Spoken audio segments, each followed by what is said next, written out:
it's time for You Ought to Know with Steve Hurley, owner of Stingray Chevrolet, who's here to take on your car issues. And today, a lot of you apparently had questions about leasing versus buying a car. Steve, welcome. Thank you. I have wrestled with this very topic. So have I. My entire life, really. Because when leasing became popular back in the day, a lot of people would say, no, don't lease a car unless you're using your car for business. And you can write it off and you can through your write business. it off. So which is it? When is it preferable to lease versus buy? Well, there are tax advantages, certainly if you're self-employed and you can write off more of the vehicle with a lease. Check with your CPA for sure to determine it.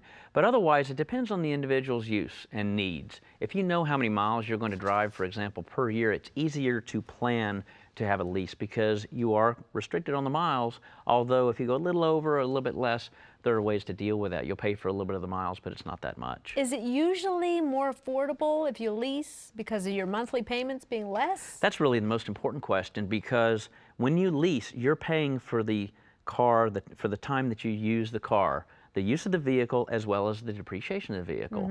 And so it can end up being significantly cheaper because of that. However, you need to ask your dealer, check on the dealer's website, manufacturer's websites, etc., to see if there are any lease specials, because some vehicles lease better, as we say in the business, than other vehicles.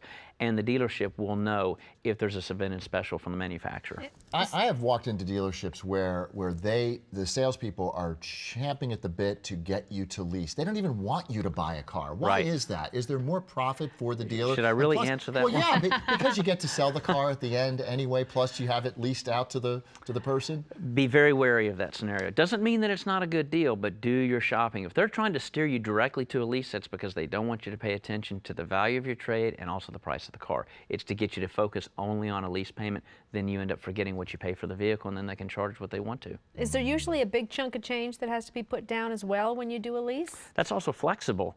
If you want to do a sign and drive lease, you can put nothing down. Now, when you see a sign and drive ad, oftentimes that's sign and drive. First of all, what does that mean, sign and drive? When the manufacturer or dealer advertises sign and drive, typically it means you just come in, sign your name, and you don't have to put any down payment down or first month's deposit, that kind of thing. However, you need to be aware that you could be responsible for the tax, title, fees. It could end up being $2,000 or $3,000 on a sign and drive lease. And let's say leave your checkbook at home to where you don't have to put a penny towards it, then typically you'll need to pay those upfront costs. That's the kind of thing that's in the fine print.